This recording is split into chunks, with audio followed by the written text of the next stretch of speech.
suatu perubahan yang sangat besar dalam kehidupan mereka. Jahiliah akan melanda, keburukan akan melanda mereka, dan yang paling utama sekali ialah bagaimana jalan untuk menyelamatkan diri daripada dilanda oleh jahiliah seperti yang dibicarakan oleh Rasulullah sallallahu alaihi wasallam. Hudzaifah ibn al-Yaman sebagai orang yang bertanya amat berpuas hati dengan jawapan itu, dan Hudzaifah mengaku jika dia dilanjutkan usia oleh Allah Subhanahu wa taala, maka beliau tahu bagaimana untuk menyelamatkan diri pada zaman akan datang. Pengajaran yang ditinggal oleh hadis berkenaan dengan peristiwa Hudzaifah dapat dimanfaat sepanjang zaman. Hidup pada zaman akhir-akhir ini, seringkali kita dilanda masalah. Seringkali kita dilanda dengan pelbagai ujian yang menimpa umat manusia. Namun, kita tidak kehilangan pedoman dalam menghadapi fitnah dan cabaran itu. Kita mempunyai organisasi Islam. Kita mempunyai tempat untuk berlindung. Kita mempunyai pedoman. Kita kembali kepada pedoman yang ditinggal oleh Rasulullah sallallahu alaihi wasallam dalam hadis yang membicarakan tentang soalan Hudzaifah ibn al-Yaman radhiyallahu anhu. Begitulah hidup di dalam Islam, jelas dan pedoman yang sangat membantu untuk kebahagiaan manusia.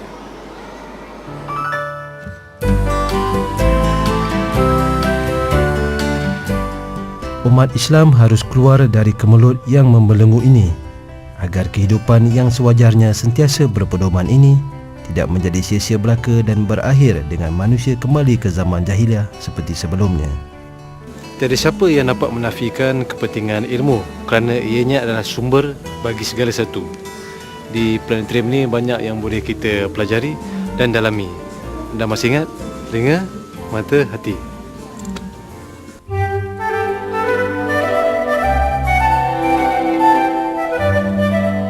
Tujuan atau misi untuk kita mewujudkan planetarium ni ialah supaya dia menjadi satu platform pendidikan, bukan saja untuk pelajar tetapi juga orang ramai secara keseluruhan, dan juga menjadi satu jentera untuk meningkatkan kesedaran masyarakat secara am mengenai kepentingan astronomi atau ilmu falak, dan apa-apa saja ilmu yang berkaitan dengan astronomi, termasuklah ilmu biologi misalnya, kerana bila kita bercakap mengenai astronomi sekarang ini, kita bukan saja bercakap mengenai bulan dan bintang ya.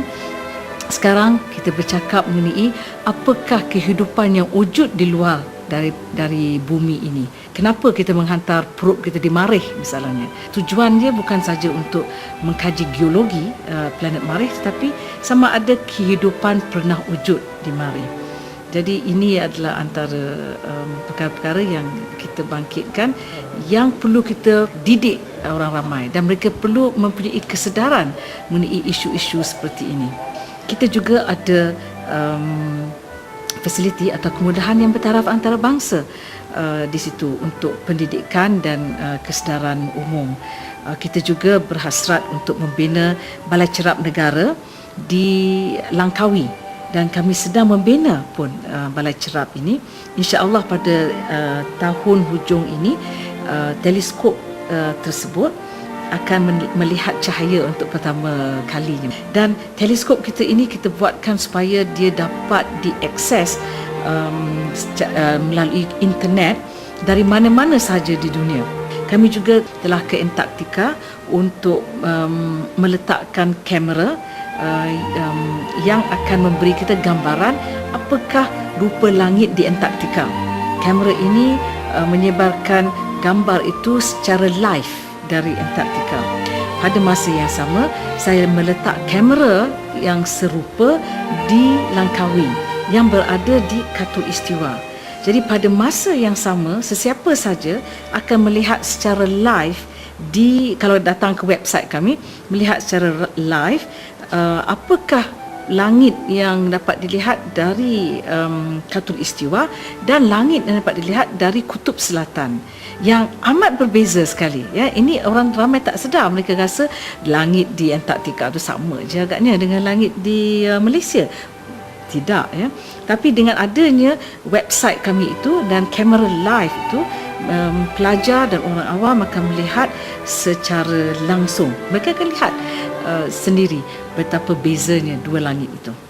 Ramai orang menganggapkan astronomi ini tak penting dalam kehidupan mereka. Kalau mereka menyimak apa-apa saja yang mereka akan lakukan dalam satu hari itu, mereka akan sedar bahawa ini ada kaitan dengan astronomi atau angkasa. Mereka tengok jam misalnya, ya. Dan bila mereka tengok jam, bagaimana timbulnya 24 jam ini dan berapa minit dan seterusnya, ini mempunyai sejarahnya dalam astronomi. Sebab cara kita mengukur waktu ialah kawan kita matahari itu. Dan matahari itu adalah objek astronomi. Dan macam mana kita ukur satu tahun, dia adalah berkaitan dengan gerakan bumi keliling matahari. Tapi bila kita tengok kalender, kita tengok jam, kita rasa ini memang hak, itu adalah ilmu dan itu adalah hak kita, yang kita tak memikir secara langsung bagaimana kita mendapat ilmu itu. Tak semestinya kalau kita untuk kita menghayati ilmu astronomi itu kita mesti ada teleskop. Kita ada mata kita yang boleh digunakan sebagai instrumen, ya, yang paling berharga sekali untuk memulakan kita dalam ilmu astronomi. Dengan mempunyai ilmu, ya, kita akan sedar bahawa dan astronomi ini adalah yang paling istimewa sekali. Bila kita melihat langit, kita merasa secara langsung, direct, betapa kecilnya kita ini, ya. Lagi banyak kita kenali astronomi, lagi kecil kita ini, dan lagi banyak kita mendalami ilmu itu, kita boleh melihat betapa hebatnya proses penciptaan itu. Era gilang gemilang astronomi itu ialah berada dengan pakar-pakar astronomi Islam kita. Mereka adalah yang paling hebat, Ibn Sina dan seterusnya, ya. Tetapi selepas itu, apabila fokus ummah itu atau rakyat Islam itu tidak berada di sains, sudah tentulah ilmu itu jauh akan ditinggalkan ke belakang. Betapa pentingnya kita mengambil iktibar daripada keadaan itu, bahawa apabila kita meninggalkan sains, kita menjadi satu kumpulan atau tamadun yang ke belakang banding dengan tamadun kita yang paling hebat apabila kita menguasai sains. Angkasa adalah sesuatu yang sentiasa mempunyai elemen misteri kepada manusia, dan sejak zaman berzaman mereka tidak pernah bosan mencari maksud yang terkandung di dalamnya. Oh, rupa-rupanya astronomi banyak memainkan peranan dalam hidup kita, ya. Tak sangka bintang sering dijadikan perumpamaan bagi manusia. Kalau nak tahu lebih lanjut, buka surah Al-An'am ayat 97. Jangan baca yang tersurat aja tahu, sebab banyak yang tersirat. Cuba fikirkan dengan seluas-luasnya dan hantarkan maklum balas anda kepada atau hubungi kami di talian. Dah.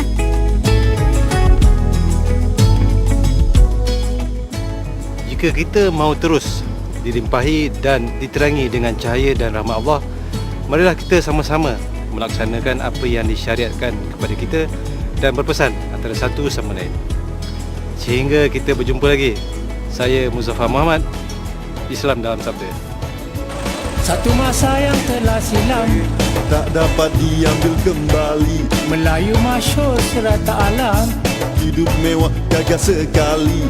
pahlawan kita nama terbilang, ditakuti ramai perwira. Melawan musuh tak terbilang, gerak semangat kerana bangsa. Itu orang dulu-dulu berani gaji.